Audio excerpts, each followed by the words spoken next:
Victoria is forging ahead with plans to further ease restrictions this Monday, despite 2 schools being closed and a second Black Lives Matter protester in Melbourne testing positive to coronavirus. Dr. Vyom Sharma is one of many GPs on the front line of this fight and joins us now from Melbourne. A very good morning to you, Doctor. So, 2 protesters at the Black Lives Matter march 10 days ago tested positive. Both were wearing masks, thankfully. Should we expect more cases from that rally? Look, I think we can expect some more cases, but I think we have to admit, 10 days in, only 2 associated cases, that's looking pretty good. So the way that Covid-19 works is that 10 days in after these protests, of all the people who are going to develop symptoms after being exposed to being infected at the rallies, presumably we'd expect something like 80% of them to have been showing some kind of symptoms by now. Now, the litmus test is going to be 2 to 3 weeks after the protests, but 10 weeks in, only 2 associated cases, and there's a fair bit of testing happening. It's difficult to imagine things looking any better for now. OK, so reason to be optimistic. This second protester, a young woman, do we know where she contracted the virus? So we actually don't know that for sure at all. We know that she contracted symptoms relatively recently, so it's very unlikely she was infectious at the protests at all.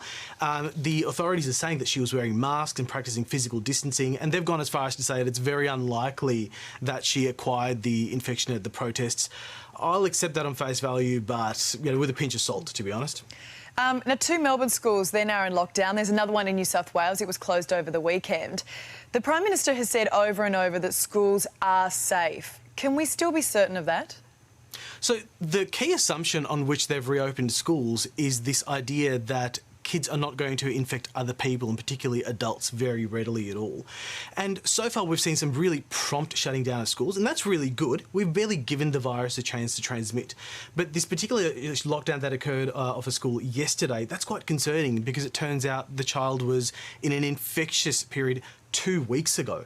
That's a lot of time, so we don't know where this virus is transmitted, and if it's found out that the virus is transmitted to the families, this cluster of 11 in Melbourne at the moment, I think that's going to really challenge that assumption, and we might have to do a bit of a rethink in terms of how we're going to continue with schools from this point onwards. Do you have any advice for parents who might be concerned about sending their kids to school, considering we have seen a couple of positive cases now? I think the most important thing is to understand that time is everything. Time is safety when it comes to kids and schools. By the time the kids develop symptoms, they could have been spreading it to other people. We don't know if they're not going to transmit or transmit based on these studies. This June is this experiment we're kind of running with getting the schools happening. So as soon as the symptoms start, it's important everyone isolate, and getting those kids tested is a priority. Waiting a few days, let alone a few weeks, is a disaster waiting to happen.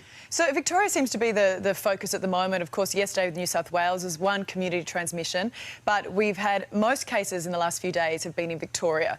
Should the Premier be putting a brake on further easing of restrictions? Yeah, so there are more restrictions planned for June 22, and I think the wild card here is going to be, of course, this evolving school cluster, not to mention the protests. I don't think it's too bad, these further lifting of restrictions. They're not a radical departure from what we're doing currently, but the real test is going to be, if these clusters evolve further, can the government turn the tap off again and go back into some of these restrictions? So I think it's okay to proceed with caution, but we're going to have to watch these numbers very carefully. All right, Dr. Sharma, always good to chat. Thanks for your time.